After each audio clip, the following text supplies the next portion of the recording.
Dusty, can you go into the decision to start Fromber in Game 2, and then I have a follow-up after that.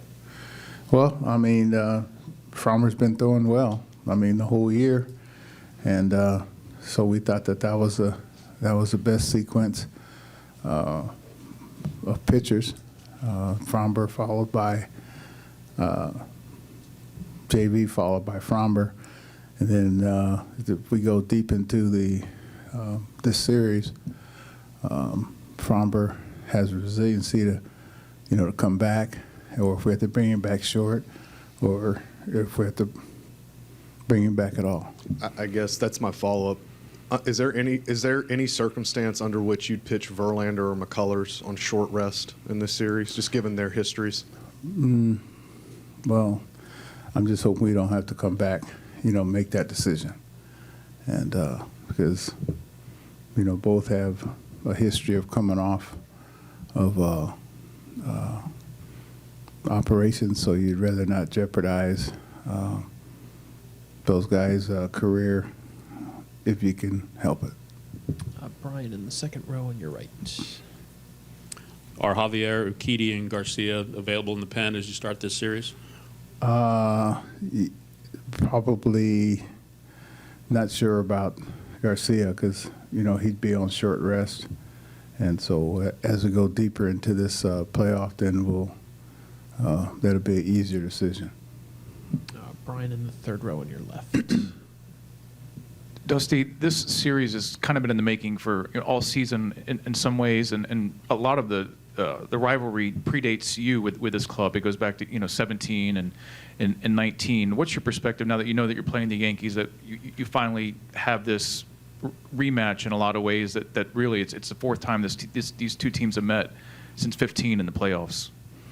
Well, this is about the 10th time I've met with the Yankees, going back to my playing days.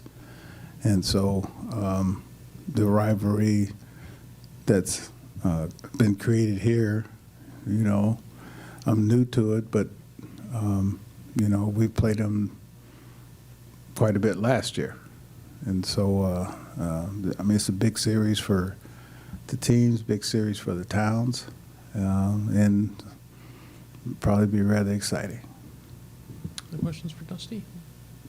Chandler? Diaz in there at DH today, is that just a matchup thing, or is that something that you think is going to continue throughout the series? No, I'm not sure. I mean, we go on day to day, you see our guys swinging, but that was the best matchup that I thought, gave us the best chance to win today. And the second to last row on your left. Thanks. Just talking about this particular team with the sixth one of these in a row, do you mind talking about managing all these different guys with all these different cultures from all these different places and why it's been successful, not only for the last 5 years, but especially this year? Well, I think managing different cultures is probably one of the easier things for me to do because I've lived in various cultures. Throughout my life, I was in a predominantly black and Mexican situation as a kid, and then in high school I was the only black dude in high school, me and my brother, and then went to the South during the tumultuous 60s, late 60s. Then I went to play in Venezuela, Puerto Rico, Mexico. So I've been in between there. I was in the Marines, so I've been in almost every culture that you could be in. And I think that's what makes the world go around is, taking people for their face value and accepting people how they are without trying to change them, but hopefully you can have some influence to help them be better like people did to me or for me. Third row on your right, Danielle, and then June. Urquidy was the only player on the roster for the DS who didn't play at all in that series. Given that, are you inclined to try and throw him earlier in the series just to get him some work? Well, it depends on the situation. I mean, at this point, every game, every inning's important.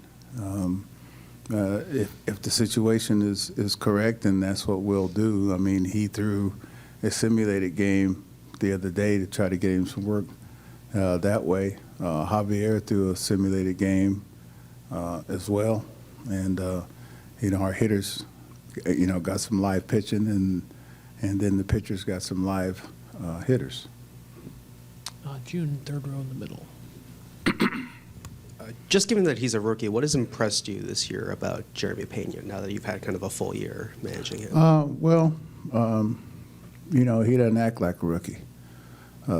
He's quiet like a rookie should be, but he doesn't act like a rookie, like some rookies act. I don't know if that answers your question or not. Where do you think his sense of poise comes from? I mean, coming up big in the 18th inning there. Probably comes from his background, from his culture, from his dad who played, from his mom that he's close to, and the fact that, I think he's the only Dominican dude I know who went to the University of Maine.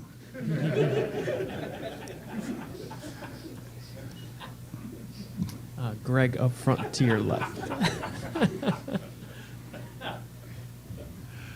That wasn't meant to be funny. It was, whether you intended it to be or not, Yeah. Dusty. Thank you for that. You've guided this team through a lot of the reactions, the criticisms, all of those things that date back to 2017. There are some hard feelings that remain from that. As you look back on that, what was the key for you to guide this team through those things to get them to the point where they could go play baseball and succeed at the level that you guys have succeeded? Try to deflect as much as I could away from them, and also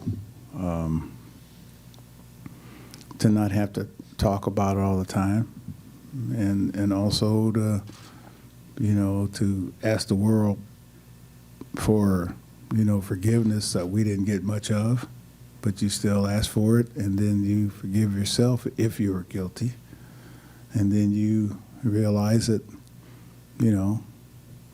I don't know anybody in this room that hadn't made some mistakes, so, and then you live your life and go from there. Anything else? Third row on your left.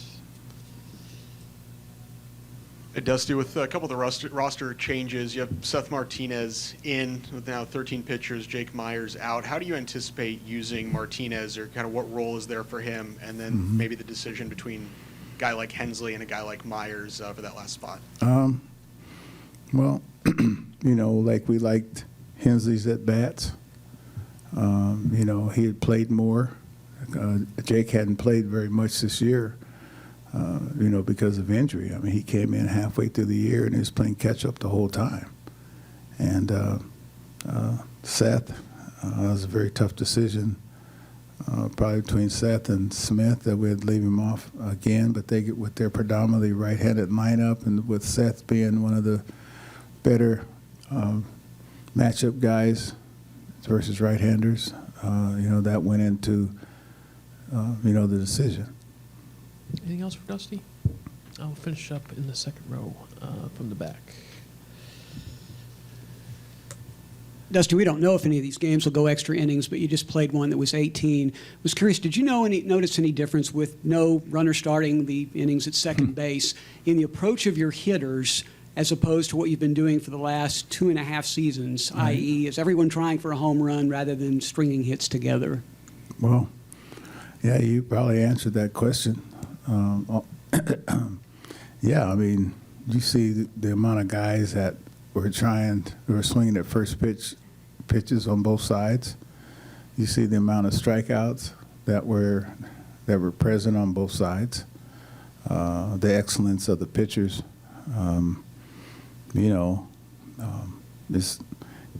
In modern baseball, you don't hardly see stringing 2 or 3 hits together. You see strikeouts or home runs.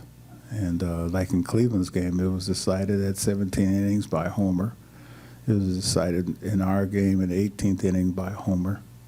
And that's kind of the way, guys are, approaching modern baseball. And you know, sometimes the stats show that you shouldn't give away an out or boom, boom, this and that. But sometimes I agree and sometimes I don't. But you know, the game is to get base runners and opportunities on as often as possible. But you got to realize that there were two outstanding bullpens and outstanding pitching staffs that were competing against each other. Dusty, thanks so much. Appreciate it. Thank you.